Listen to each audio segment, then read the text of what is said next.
खुलवाइए। मैं दुनिया का सबसे बुरा इंसान हूँ। आप अच्छे हैं, आप अपनी डिग्री बताइए। कितने लोगों आप अच्छे हैं, अपनी डिग्री बताइए। आप है वो जो है वो क्या मालूम है कितनी मरतबा है, मालूम है वही बात। कितनी मरतबा पीछे है, मालूम है। मैं बीच में आता हूँ, सुनिए बरेलवी साहब, एक तो पहली बात की किसी पर पर्सनल होने का कोई मतलब नहीं है। मैंने उन्होंने कुछ आपसे सवाल पूछे, सर उसका सवाल पूछिए, किसने जूते खाए नहीं खाए, यही देखने के लिए डिबेट होती है। मैं तो रोजाना जूते खा रहा हूं, तुम्हें क्या लेने देना? ये क्या बात होती है बरेलवी साहब? आप सवाल का जवाब दीजिए ना। दोनों तरफ का किराया दूंगा, दोनों तरफ का किराया दूंगा। मेरे पास आके डिग्री देख लीजिए, मेरे पास में आलिम क्यों नहीं? आप टीवी पर सवाल उठाते हैं तो टीवी पर डिग्री दिखाओ। मुफ्ती की डिग्री है नहीं, आप टीवी पे सवाल उछालते हो तो टीवी पे डिग्री दिखाओ। डिग्री है मेरे पास बरेली में। बिल्कुल नहीं, आपने टीवी पे सवाल उछाले तो टीवी पे डिग्री दिखाओगे आप। दिखाऊंगा सबको, मैं अपनी आप टीवी पे डिग्री खाने वाले साजिद रशीदी को डिग्री दिखाऊंगा। अरे देश देखना चाहता है आपसे डिग्री को डिग्री दिखाऊंगा। मेरे पास आइए, दोनों तरफ का किराया दूंगा, खाने पीने के, अजीब बदतमीज आदमी है। खाने के चाय पीने के पैसे भी दूंगा। और मगर मैं कौन चाय पिएगा तुम्हारी भाई? एहतराम करूंगा। यहाँ कोई तुम्हारी चाय कौन पिएगा? आलिम फाजिल की डिग्री दिखाऊंगा, मुफ्ती की डिग्री दिखाऊंगा, पीना पसंद करे कोई? और मैं इज्जत करता हूँ आलिम दीन की। अच्छा ठीक, एक मिनट बरेलवी साहब, शर्म नहीं आती? बरेलवी साहब, एक तो रशीदी साहब ने पूछा कि भाई ऐसे फतवे जारी कर देते हैं आप, संवैधानिक देश में ऐसे फतवों की जगह है क्या? आप कहते हैं मुल्क संविधान से चलेगा, आप शरीयत की बात क्यों लेकर आ जाते हैं? और फिर कोई दूसरा कुछ आकर कहेगा तो आप कहेंगे देखो रे भाई ये मुल्क संविधान संविधान संविधान, आप चिल्लाना शुरू कर देंगे। तो एक संवैधानिक मुल्क में ऐसे फतवों की क्या जगह है? और मौलाना साजिद रशीदी की बातों का कोई जवाब नहीं, तो आप पर्सनल हो रहे हैं उन पर। नहीं, मैंने जवाब दिया है, मैंने कहा मैं आलिम दीन हूं, डिग्री दिखाऊंगा। मैं डिग्री मुझे नहीं देखना है, आइए मुझे डिग्री नहीं देखना है। आपकी डिग्री असली है फर्जी है, मुझे उससे आपने एक बात कही है और वो बात क्या सही है, मुझे इस पर डिबेट करनी है। और एक संवैधानिक मुल्क में जहां सभी धर्मों को समान नजर से देखा जाता है, जहां संविधान का हुक्म चलता है, आप कह रहे हैं शरीयत का हुक्म चलेगा? आप ये कह रहे हैं कि जाकर तौबा करें, कलमा पढ़े, नहीं तो गुनाह अजीम का शिकार है। नुसरत भरूचा, रशीदी का पक्ष मत लीजिए। अरे मैं किसी का पक्ष नहीं ले रहा हूं, मैं किसी का पक्ष नहीं ले रहा हूं। थोड़े दिन पहले आप कह रहे थे कि नए साल का जश्न मनाना नाजायज है। कौन कहता है कि ऐसे फतवे जारी करिए भाई? निष्पक्ष बात करिए। मैं आगे बढ़ता हूं, आगे। ऐसे आदमी के खिलाफ कड़ी कार्रवाई होनी चाहिए, इसको जेल में जाना चाहिए। नहीं ठीक है रशीदी साहब, एक सवाल आपसे और मैं पूछ ही लेता हूं अभी, इससे पहले कि आगे बढ़ूं। आप बरेलवी साहब की आलोचना तो कर रहे हैं, लेकिन कुछ दिन पहले डिंपल यादव को लेकर आपने जो टिप्पणी की थी वो क्या किसी फतवे से कम था या फतवा जैसा नहीं था? वो टिप्पणी जो मैंने की थी वो मैंने मस्जिद में बैठने पर की थी। अच्छा, वो फिजिकल था उनका मामला। अच्छा, मैंने ऐसे ही नहीं हवा में फतवा दे दिया। ये क्या था? ये तो हवा में फतवा दे रहे हैं। ये क्या था? ये भी तो फिजिकल था, बैठी हुई थी मंदिर। सवाल है इनका, इनसे किसी ने पूछा, मुझसे तो बाकायदा सवाल किया गया, मुझसे तो बाकायदा उस पर सवाल किया गया, मैंने उसका जवाब दिया। मैं पूछ तो रहा हूं, डिंपल यादव पर जो आपने कहा था वो भी फिजिकल था। ये मस्जिद में बैठी हुई थी, वो मंदिर में बैठी हुई थी। डिंपल यादव मस्जिद में बैठी हुई थी। मैंने उसके लिए खेद भी प्रकट कर दिया था। अब ठीक है, मैंने उसके लिए खेद भी प्रकट कर दिया था। क्या ये आदमी खेद प्रकट करेगा? अच्छा चलिए, एक तो ये स्थिति ये है बरेलवी साहब। अच्छा, कोई बरेलवी साहब बोलना चाह रहे हैं? 30 सेकंड बोलिए, फिर मैं आगे बढ़ता हूं जल्दी। देखिए, फतवा जो होता है वो मुसलमान पर लागू होता है, अहकाम शरीयत का निफाज मुसलमान पर होता है, हिंदू पर नहीं। अरे घर में बैठ के फतवा दो ना, मदरसे में जाके पढ़ाओ फतवे, घर में बैठ के फतवा दो, मस्जिद में बैठ के तकरीरें करो। टीवी पर फतवे दोगे? टीवी पर फतवा देने के लिए किसने बोला है आपको? मैं अंबर आपके पास आता हूं, लेकिन उससे पहले आलिया हमारे साथ जुड़ी हुई है। आलिया पाकिस्तान की जानी मानी पत्रकार है, और मैं जब देख रहा था पाकिस्तान में भी कई सारे फतवे आए हैं। आलिया, तारिक जमील कह रहे हैं नया साल मनाएंगे, कितने लड़के लड़कियां नाचेंगे। तारिक जमील कह रहे हैं जश्न में शराब पिएंगे, अल्लाह को नाराज करेंगे। तारिक मसूद कह रहे हैं हैप्पी न्यू ईयर के नाम से छोड़ रहे लोग मजहब को नहीं मानते।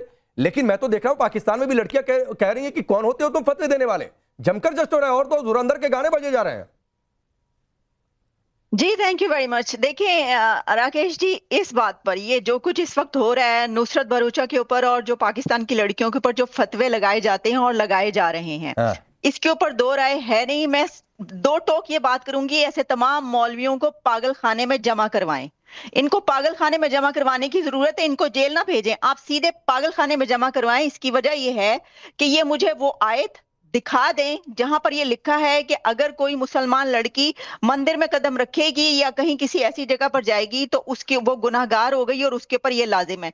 ये वो मौलवी हैं, ये वो मुफ्ती हैं जो कभी लाउड स्पीकर को हराम कहा करते थे और अब ये लोग लाउड स्पीकर इस्तेमाल करते हैं। ये मौलवी वो हैं जो कभी कैमरे को कहा करते थे कि ये हराम है। आज ये सब लोग कैमरे के सामने बैठकर फतवे दे रहे हैं। ये वो मौलवी हैं, ये वो मुफ्ती हैं जो कभी मोबाइल को हराम कहा करते थे। आज ये सब लोग मोबाइल इस्तेमाल कर रहे हैं और उसी मोबाइल को सामने रखकर अपने फतवे जारी कर रहे हैं। ये सब मौलवी जो है ना, ये डबल स्टैंडर्ड। बरेलवी साहब सुन लीजिए सर, मैं इसके बाद तुरंत आ जाऊंगा। आज आप ही मुझे लग रहा है कटघरे में रह जाएंगे जब डिबेट खत्म होगी। बरेलवी साहब 30 सेकंड सुन लीजिए आलिया को, फिर आप रिप्लाई करिएगा। मैं बारी बारी से तुरंत सबके पास जाऊंगा, ठीक है? जी मेरा ये कहना है, आप मुझे सुन लें। कभी आप पहले ये कहा करते थे कि लाउड स्पीकर हराम है, आज वो लाउड स्पीकर आप इस्तेमाल करके फतवे दे रहे हैं। कभी आप कहा करते थे कि कैमरा हराम है, आज वही कैमरा इस्तेमाल करके आप फतवे दे रहे हैं उसी कैमरे पे बैठ के। कभी आप कहा करते थे कि अमेरिका और यहूदियों के बनाए हुए मोबाइल हराम है, आज उसी मोबाइल को लेकर आप सबको नजर आ रहे हैं। ये क्या कर रहे हैं आप? डबल स्टैंडर्ड है आपके।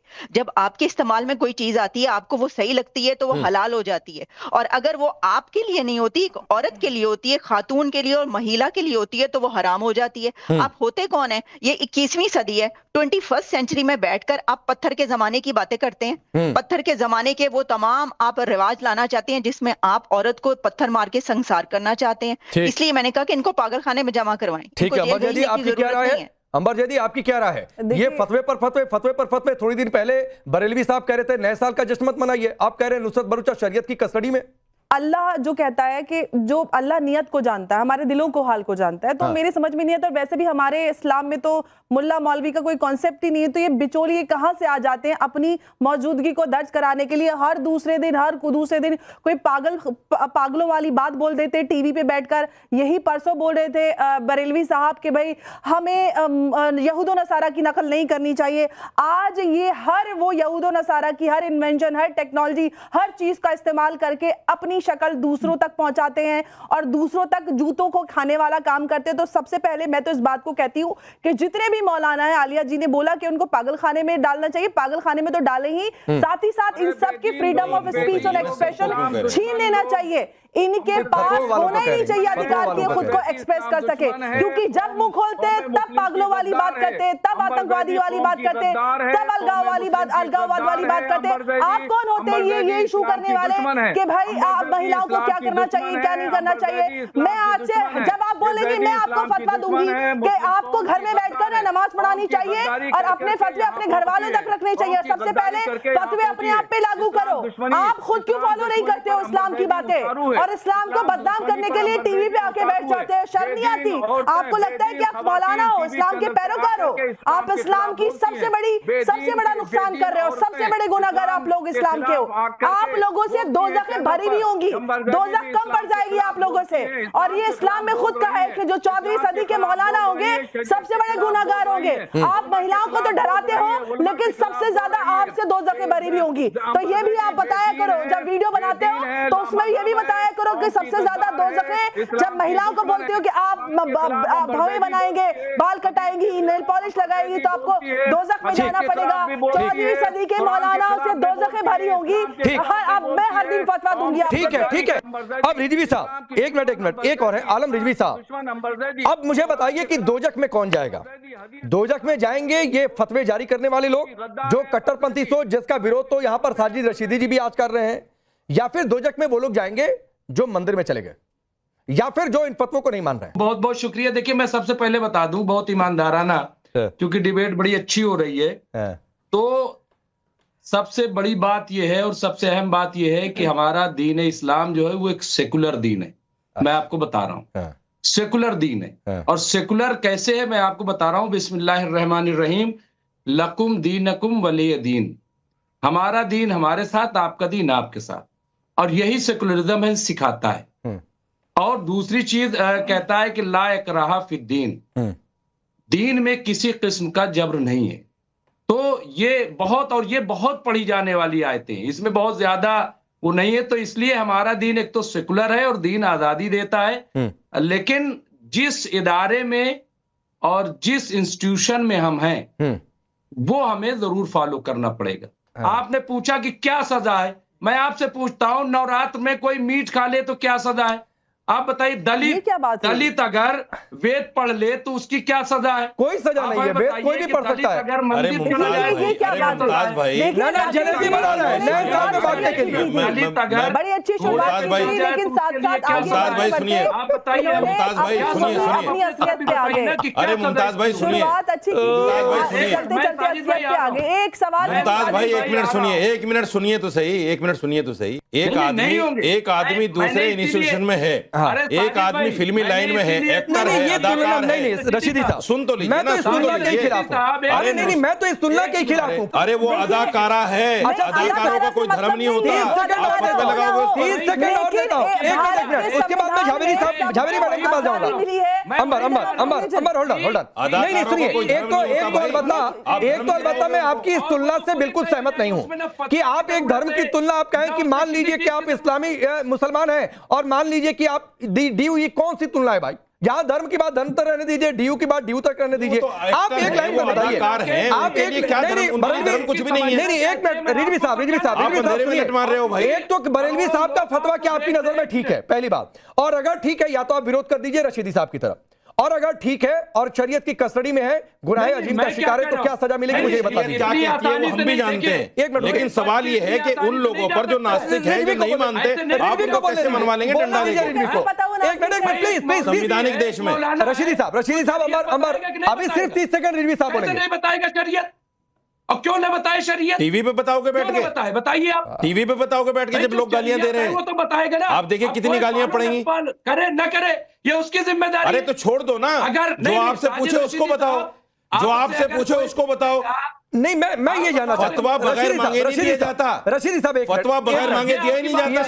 इनसे पूछो किसने मांगा फतवा। एक minute, PhD degree holder Rizvi साहब से मैं एक चीज जानना चाहता हूं। फतवे का मतलब ही आप नहीं समझे। इसका मतलब फतवे का मतलब है जब कोई आपसे फतवा मांगे, हाँ ठीक है, इनसे पूछो किसने मांगा है फतवा। ठीक है, मैं इस पर पूछो इनसे किसने मांगा फतवा। मैं एक मिनट जबरदस्ती फतवा थोड़ा दिया जाता है। रशीदी साहब रुक जाइए, आज आप अकेले सब पर भारी पड़ेंगे, मुझे पता है। रिजवी साहब, अरे रिजवी जी मेरा सवाल सुनिए सर। मुमताज भाई, रिजवी एक minute please, Rashidi please hold on please.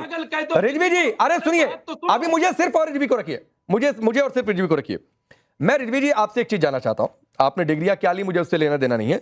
आप मान रहे हैं कि बरेलवी साहब का फतवा ठीक है, अब मुझे आपसे एक चीज जानना है कि मान लीजिए नुसरत भरूचा तौबा नहीं करती हैं, कलमा नहीं पढ़ती हैं, मान लीजिए कई सारे मुसलमान जाकर नए साल का जश्न मनाएं, बारात में डांस कर लें, सब शरीयत के हिसाब से गुनहगार हैं, ऐसे लोगों को क्या सजा मिलती है? मैंने आपको बताया कि दीन इस्लाम वो है, मैं आपको बहुत आसान समझा दूं। मूर्ति पूजा हराम है, साजिद साहब मानते हो? नहीं मुझे ये जानना है, अगर या तो कह दीजिए शरीयत के हिसाब से गुनाह नहीं है। अरे मैं नहीं सर, ये किसी धर्म की क्लास नहीं है। नहीं एक मिनट रशीदी जी, नहीं ये मुफ्ती पूजा है कि नहीं है, मुझे इस पर डिबेट नहीं करनी है। मैं सिर्फ जानना हूं कि अगर ये सब कुछ शरीयत में गुनाह है तो इसकी सजा क्या है? मैं बता रहा हूं। अरे हराम किसके लिए है मेरे भाई? आप पहले ये तो पता कर लो नुसरत भरूचा है क्या? नहीं मैं ये बता रहा हूं कि शरीयत में गुनाह है तो सजा क्या है? गुनहगार है, आलिया सिर पकड़ रही है आपकी गोलमाल जलेबी वाली बातों को सुनकर। ये इस्लाम में हर मजहब में है। मुमताज आलम रिजवी साहब, नुसरत भरूचा एक नास्तिक लड़की है। झावेरी के पास जाता हूं, वो धर्म नहीं मानती। मुमताज झावेरी ने अभी तक नहीं बोला। कैसे फतवा लगा दोगे उसके ऊपर? सुनिए रिजवी साहब, आप कैसे फतवा लगा दोगे? जो आपने कहा ना कि हर धर्म में लिखा है, तो सर हर धर्म की ठेकेदारी मत लीजिए। मैं आपको पहले बता रहा हूं, मैं हिंदू हूं और मुझे मेरे हिंदू होने पर गर्व है, लेकिन मैं इस्लाम का भी उतना ही सम्मान करता हूं, मैं सिख धर्म का, ईसाई धर्म का भी उतना ही सम्मान करता हूं, और मैं मस्जिद में भी जा चुका हूं, चर्च भी जा चुका हूं, और मस्जिद या चर्च जाने से मेरे धर्म पर इतना आसान है कि बांटते फिरो उसको, बांटते फिरो पकड़ते फिरो। किसने मांगा फतवा आपसे? सुनिए, पूछो इनसे झावेरी से किसने मांगा फतवा? मुमताज झावेरी जी, ये नास्तिक आदमी के लिए फतवा देके बैठ गया जी का फतवा, और ये रिजवी जी का गोल गोल जलेबी बनाना या टेढ़ी टेढ़ी जलेबी बनाना, आप इससे कितनी सहमत है या नहीं सहमत है? जिसको शरीयत मंशा क्या है? महिलाओं पर ये ऐसे फतवे क्यों? नहीं तो महिलाओं पर ये ऐसे फतवे क्यों? झावेरी जी एक मिनट, मुमताज झावेरी। मैं इनकी कुछ बातों से असहमत हूँ, क्योंकि फतवा जारी करना हम कोई नहीं होते हैं पहली बात तो इस्लाम में शिर्क करना हराम है। कहीं किसी स्थल पर जाना या स्थल पर जाकर उसका सम्मान करना, ये कहीं ना कहीं इस्लाम में ऐसा कहीं नहीं लिखा है कि वो गलत है, ये वो इंसान गुनहगार है। हाँ, आप किसी चीज को अल्लाह के बराबर रख रहे हो, ये आप शिर्क, जिसे एक शिर्क कहते हैं, शिर्क कर रहे हैं, तो हम कोई नहीं होते, इसकी सजा देने वाला ऊपर वाला है। इसकी सजा ऊपर वाला देने वाला है, हम कोई नहीं होते किसी चीज के लिए बोलने वाले। और ये जो कह रहे हैं, हर धर्म में लिखा है, हर धर्म में अपना अपना चीजें लिखी हुई है, उन्हें फॉलो करना। जैसे इन्होंने कहा कि नवरात्रि में मीट नहीं खाते हैं, तो इसकी क्या सजा होती है, तो ये इसका आंसर कोई नहीं दे सकता। वैसे ही इस्लाम में इसकी क्या सजा है, हमें कोई नहीं बता सकता ये चीजें। आप मर्डर करोगी, सजा है कि नहीं, आप बताइए। आप चोरी करेंगी, आपको सजा मिलेगी कि नहीं मिलेगी, आप बताइए। ये तो चोरी करेंगी, सजा मिलेगी। आज सुबह सुबह डिग्री आपने नाश्ते में जाने के बदले लेकर आए हैं, आपने नाश्ते में शाहबुद्दीन रिजवी को खा लिया क्या? बताइए, एक बात बताइए, आपने शाहबुद्दीन रिजवी की, सॉरी क्या नाम है, रजवी में नॉनवेज बंद कर दिया जाता, दुकानें बंद कर दी जाती है। हाँ, इनके तो आखिरत के लिए भी है, इसी तरीके से जजा है और सजा है। अरे मुमताज भाई, आपने लकुम दीनुकुम वलिय दीन कह दिया, बात खत्म हो गई। लकुम दीनुकुम वलिय दीन कह दिया, बात खत्म हो गई। फतवे देने का अधिकार इनको किसने दे दिया? मेरा सवाल ये है कि फतवे का अधिकार इनको किसने दे दिया? एक नास्तिक आदमी के लिए। आलिया सिर पकड़ रही थी, आलिया आपने सिर क्यों पटक लिया अपना? सारे एक्टर पूजा करते हैं, चाह रहा हूं मैं आलिया के पास। होल्ड ऑन, किसके लिए फतवा दोगे भाई? उसके बाद मैं आऊंगा। आलिया जी, मैंने सर इसलिए पकड़ा था कि मैं तो इस बात पर हैरान हूं कि ऐसे दिमाग आपके मुल्क में मौजूद हैं, आपके कंट्री में ऐसे लोग, ऐसे मुफ्ती हैं, ऐसे जोहला हैं, इसके बावजूद आपका कंट्री इतनी तरक्की कर गया। बड़ी बात है भाई, hats off to you really. ये जिस किस्म का मुझे यहाँ पे माइंडसेट नजर आया है, जो मेंटालिटी मुझे यहाँ पर नजर आई है, इनको तो पत्थर के जमाने में होना चाहिए था आपके कंट्री को। जो हालात है आपके मुल्क में मुसलमानों के, अपनी जगह है, शरीयत अपनी जगह है, लेकिन हर किसी को शरीयत बताना किसने बता दिया? मुझे मुफ्ती साहब से हमारा सवाल ये है, मुझे मुफ्ती साहब से ये बात पूछनी है। अच्छा, आलिया कुछ पूछ रही है, आलिया बरेलवी साहब को एक फ्रेम में रखिए, मतलब मेरे साथ रखिए। आलिया कुछ पूछ रही है, बरेलवी साहब जवाब देंगे।